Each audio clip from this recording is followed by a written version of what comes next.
स्कंद पुराण यहाँ तक कहती है कि इस कथा के चरित्र को जो श्रवण कर लेता है उसको 26 एकादशी करना भी नहीं पड़ती। इस एकादशी की केवल ये कथा सुनकर ही वो तर जाता है। बहुत ध्यान से सुनना इसको, कथा तो बड़े भाव से सुन लो इसको, है? बड़े प्रेम से। इसलिए सारी एकादशियों में निर्जला एकादशी की महत्वता शास्त्र प्रमाण करता है। महाराज निर्जला एकादशी का उद्यापन जो करा जाता है, उसका उद्यापन और प्रदोष का जो उद्यापन करा जाता है, इन दोनों का क्रम लगभग एक जैसा ही। तो निर्जला पहुंची है और निर्जला ने जाकर भगवान नारायण से निवेदन करा। भगवान विष्णु ने पूछा, क्या बात है निर्जला, आज तुम खेलती हुई यहां पर आकर खड़ी हो गई, क्या हुआ, क्या है? क्या तुमको गौलोक धाम में आनंद की अनुभूति नहीं हो रही जो तुम बैकुंठ में आई? निर्जला घूमती घूमती भगवान के सम्मुख में पहुंच गई। भगवान ने पूछ रहे हैं, बार बार पूछा, निर्जला हुआ क्या तुमको?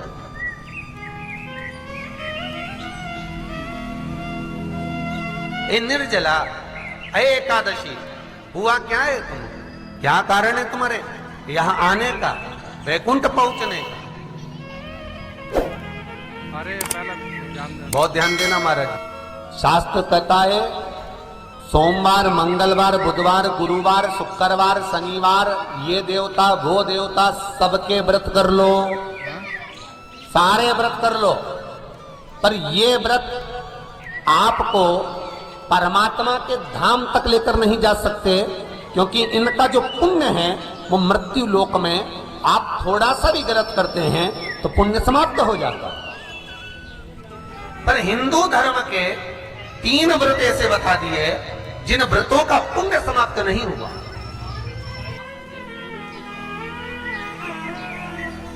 हिंदू धर्म के 3 व्रत ऐसे हो गए जिनका पुण्य समाप्त नहीं हुआ महाराज, जिनका पुण्य प्रबलता में बढ़ता गया। पहले नंबर पर एकादशी, दूसरे नंबर पर प्रदोष और तीसरे नंबर पर शिवरात्रि। एकादशी भी 26 है तो प्रदोष भी जम के बोलते जाओ 26 है। शिवरात्रि केवल 12, केवल 12, और अगर अधिक मास की पड़ जावे तो ये पर अधिक की आय इसको केवल। तो यहां शास्त्र कह रहा है कि 3 व्रत हमारे यहाँ जिनका पुण्य समाप्त नहीं हुआ, जिनका पुण्य प्रबल हुआ, बड़ा, इसलिए आज भी माता एकादशी का व्रत करती है। और एकादशी का व्रत कर कर अगर कोई जीवात्मा को देते हैं, कोई मर भी गया तो उसको एकादशी का दान देते हैं। एकादशी का उसको दान दिया है। महाराज निर्जला खड़ी पूछा, क्यों आई हो, क्या कारण? निर्जला आई तब लक्ष्मी मैया उठकर निर्जला के करीब में गई। निर्जला बहुत सरल थी निर्जला। कहते हैं कामा एकादशी सबसे लंबी है। कौन सी एकादशी? कामा।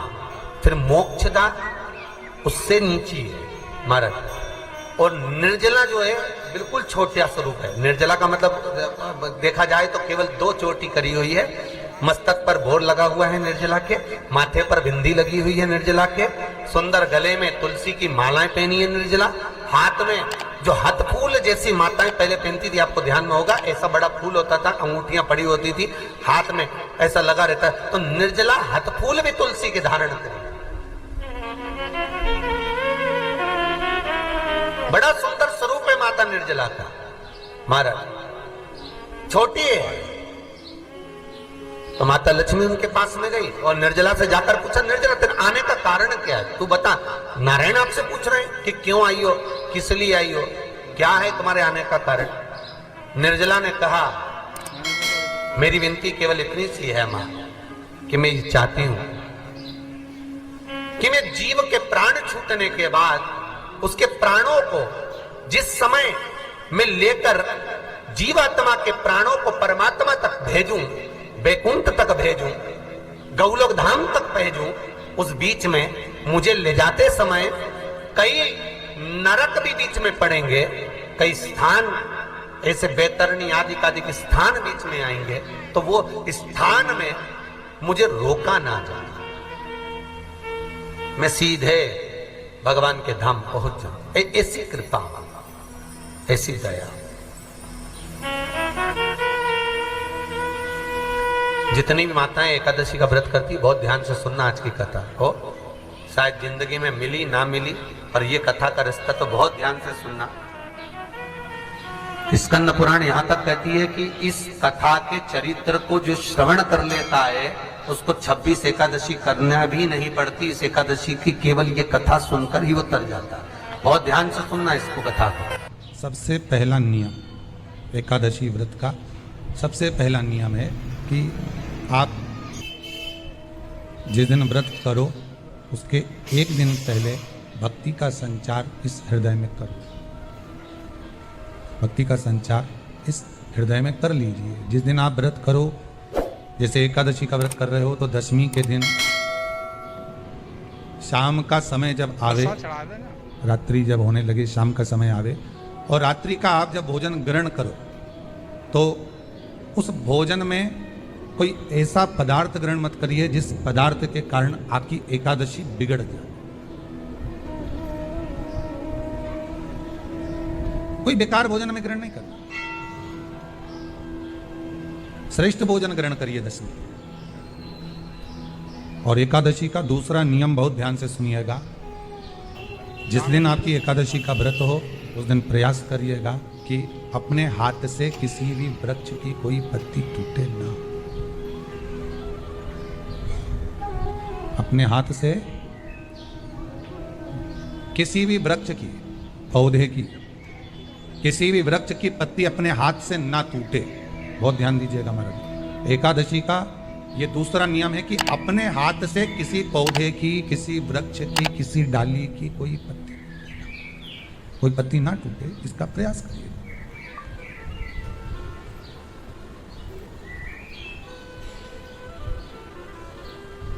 कितना सुंदर व्याख्यान कहा है, कितना सुंदर वर्णन है महाराज,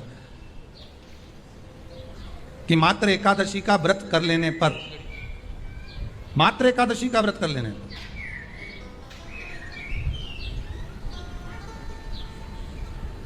जो पूर्व में किया गया हमारा पाप कर्म है, हमने किसी जीव की हत्या करी है, हमने किसी को कष्ट प्रदान करा है, हमने किसी को अपशब्द कहा है, हमने किसी को ताने दिए, हमने किसी को आड़ा टेढ़ा कहा है, हमने किसी को गालियां दे दी है, मात्र एकादशी का व्रत ही कर लेने पर ये सारे जो दोष हैं वो समाप्त हो जाते हैं।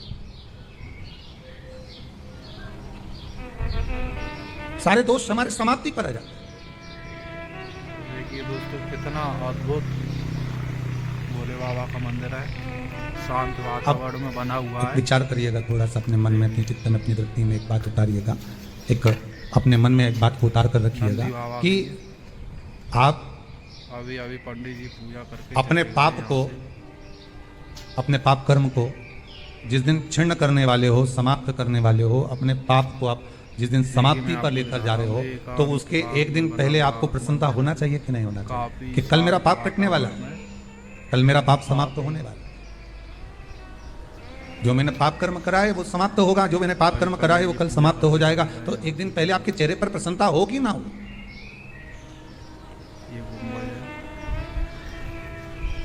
और चेहरे पर वो प्रसन्नता आपके आना चाहिए कि कल मेरा एकादशी का व्रत है, आज दशमी है, कल एकादशी का व्रत है, तो कल मेरी जब एकादशी का व्रत रहेगा तो मेरा ना जाने कितना कितना पाप, कितना असत्य, कितना झूठ, कितना प्रपंच वो समाप्त हो जाएगा। इसमें मुझे प्रसन्नता हो, इसमें मुझे आनंद था।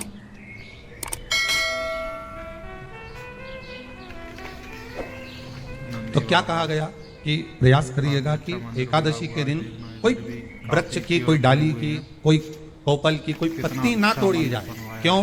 तो कहा अगर उस पत्ती को हम तोड़ देते हैं, वृक्ष की पत्ती को या क्यारे में लगी हुई कोई डाली की पत्ती को हम तोड़ देते हैं, तो एकादशी का पुण्य फल प्राप्त नहीं होता, एकादशी का कोई फल हमारे खाते में नहीं जाता, पुण्य फल प्राप्त। अब फिर भले तुम, चाहे तुमने मोरधन खाया हो, चाहे तुमने फिर चिप्स खाई हो, चाहे तुमने फिर व्रत का कितना ही सामान खा गए और तुमने सोचा कि आज मेरी एकादशी है, तो फिर उसका कोई फल प्राप्त नहीं, उसका कोई सुख प्राप्त नहीं आपको। फिर रहे हैं वो भी श्रवण करें। एकादशी के दिन बन सके एक बेलपत्र, उस बेलपत्र के मध्य भाग में बीच वाली पत्ती पर लाल चंदन और दोनों पत्तियों पर पीला चंदन, नीचे वाली दोनों पत्तियों पर पीला चंदन, बीच वाली पत्ती पर लाल चंदन और दोनों पत्तियों पर पीला चंदन। और इसी बेलपत्र के साथ में जो लाल चंदन वाला जो पत्ती है उस पर एक श्वेत पुष्प, सफेद फूल रखकर आप अपनी कामना कर कर, जब आपको जल चढ़ाते चढ़ाते 3 महीना, 4 महीना, 5 महीना, 6 महीना आपके हो जाए और बाबा देव अधिदेव महादेव को जल चढ़ाते चढ़ाते समय बीत जाए, तब बाबा से अपने दिल की बात कहने के लिए लाल चंदन, सफेद पुष्प, पीला चंदन दोनों पत्तियों पर अपने हाथ में लेकर कामना कर कर अशोक सुंदरी वाली जगह पर जब हम उसको समर्पित कर, अशोक सुंदरी वाली जगह पर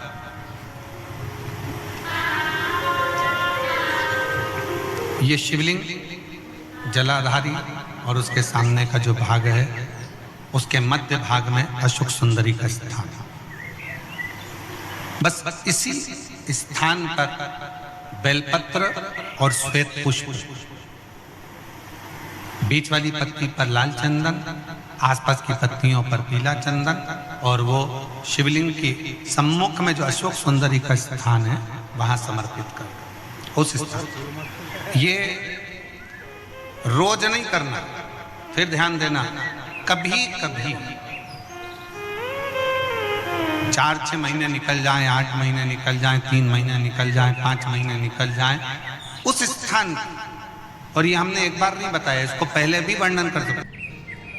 एकादशी के दिन गंगा के जल में मात्र 7 बेलपत्री डालकर जो नंदीश्वर भगवान अर्थात जो शंकर जी के शिवलिंग के सामने नंदी होता है, उस नंदी के चरण पर गंगा का जल चढ़ाकर बेलपत्री शिव पर समर्पित कर देता है, उसके घर में रुपया रुकना चालू हो जाता है, फिर वो गलत जगह पर नहीं जाता, गलत स्थान पर वो धन जाएगा ही नहीं। बेटा अगर व्यसन में पड़ा हुआ है, मदिरा पान में पड़ा हुआ है, मांसाहार में, जुए आदि में जा रहा है, तुम्हें लग रहा है कि मेरा बेटा गलत मार्ग पर जा रहा है, ये मित्र दोस्ती गलत हो रही है, वो सही जगह पर आ जाए तो हो रही है। 30,000 रुपये महीना, 40,000 रुपये महीना कमा कर लेकर भी आ रहे हो, कमाई तो आपकी हो रही है। 30-40 हज़ार रुपये महीना आप कमा रहे हो, 50,000 रुपये महीना, 1 लाख, 2 लाख, 4 लाख रुपये आप कमा भी रहे हो, पर आया और चला गया, उसका क्या करोगे?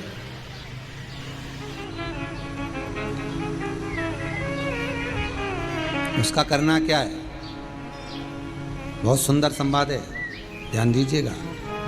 जिसके घर में कमाने वाले 2-4 हैं, पैसा तो आ रहा है और घर में टिक नहीं रहा, डॉक्टर में, पुलिस में, एक्सीडेंट आदि में, कहीं गलत जगह पर व्यसन में अगर पैसा जा रहा है, जुए में, मांसाहार, मदिरा पान, या कहीं आया पैसा, पैसा आने में कमी नहीं, आ रहा है पर टिक नहीं रहा, रुक नहीं रहा, कोई मांगने आ गया, दे दिया, फिर वहां से अपने पास नहीं आ रहा, अपन कह रहे हैं भैया हमारा पैसा लौटा दो, नहीं आ रहा।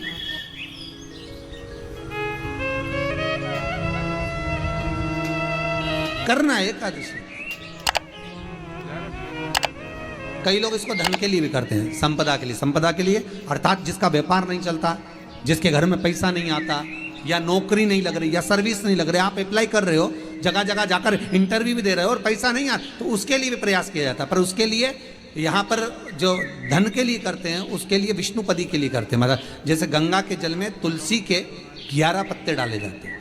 कितने पत्ते डालते हैं? 11 तुलसी के पत्ते डालते हैं, और उसको किसी भी नारायण के मंदिर में, राम कृष्ण शिव, शंकर नहीं, राम कृष्ण भगवान विष्णु, दत्त आदि जितने नारायण के मंदिर हैं, उस मंदिर में किसी भी पात्र में, एक छोटे से पात्र में उसको भरकर रखी आते हैं महाराज। उससे भी जॉब, सर्विस, नौकरी में सफलता प्राप्त हो जाती है, परंतु वो भी एकादशी को ही होता है।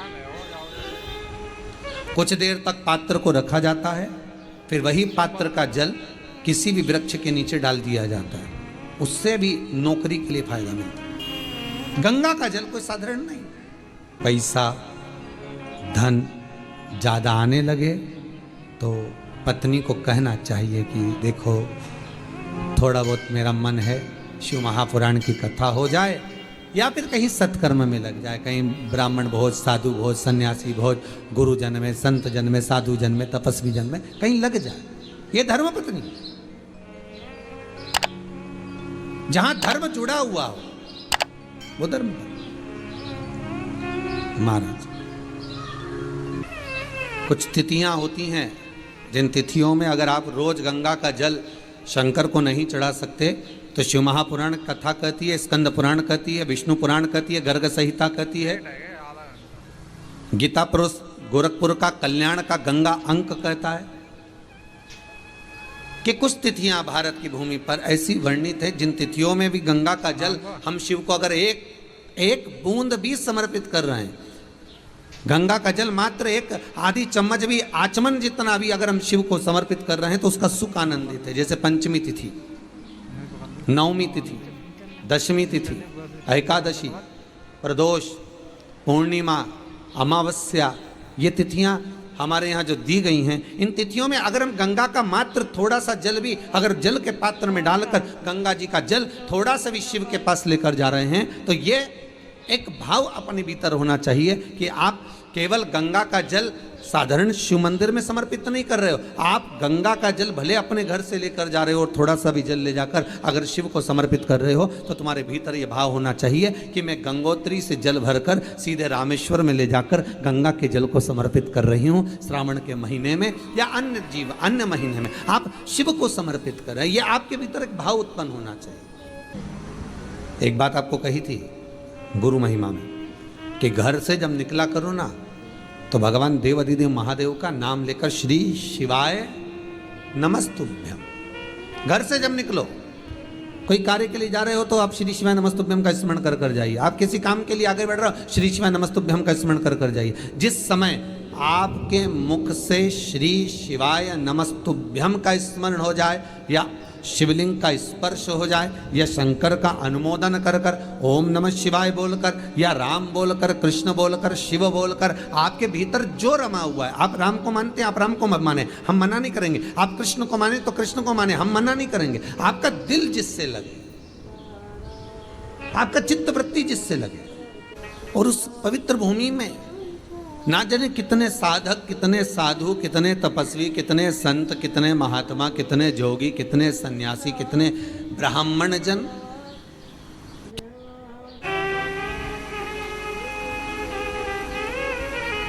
पवित्र भूमि,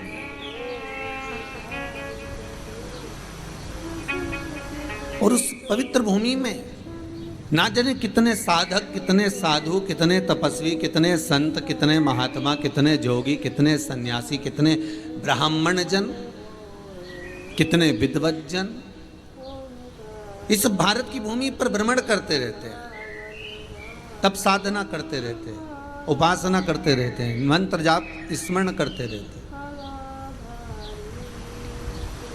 और जब उनका मंत्र जाप का फल इस भूमि पर प्राप्त होता है तो यहाँ की जो रज है, यहाँ की जो धूल है, यहाँ की जो माटी है, वो सुख का अनुभव करा देती है, एक आनंद का अनुभव करा देती है। श्री भागीरथ बाबा गंगा जी को लेकर आए,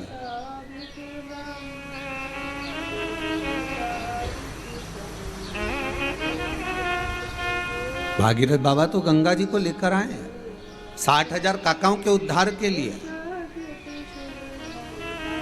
और वो गंगा भी बहती हुई गौमुख से लेकर चलते चलते चलते चलते वो गंगा भी कलकत्ता तक जब पहुंची है, गंगा सागर तक जब पहुंची है तो उसके घाट पर, उसके तट पर, गंगा महारानी के किनारे पर जितने भक्त, जितने साधु, जितने सन्यासी, जितने साधक, जितने उपासक, जितने जीव रह रहे हैं, ये गंगा उनका कल्याण कर रही है। और जो उसकी शरणागति में जा रहा है, गंगा उसका उद्धार कर रही है। गंगा किसको संवारती है?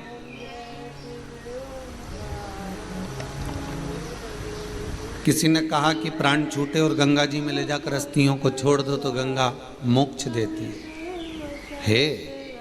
विष्णु पुराण में, गर्ग संहिता में, देवी भागवत में, शिव महापुराण में, स्कंद पुराण में लेख लिखे हैं कि गंगा जी ने शंकर जी से वर मांगा था कि मेरे जल में जब तक जीव की अस्थियां पड़ी रहेंगी तब तक वो जीवात्मा वैकुंठ का भोग भोगेगी।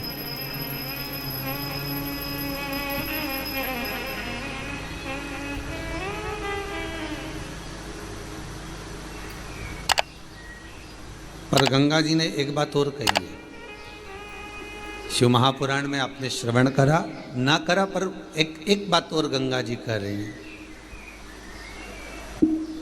कि मैं तार दूंगी, मैं पापी से पापी जीव का उद्धार कर दूंगी, मना नहीं है। वैसे भी तो भारत की भूमि तो पावन पावन नदियां सारी की सारी जितनी वे हैं ये भारत की भूमि पर है, ये भारत माता पर विराजमान, सारे के सारे पावन तीर्थ इस भारत की भूमि पर विराजमान है।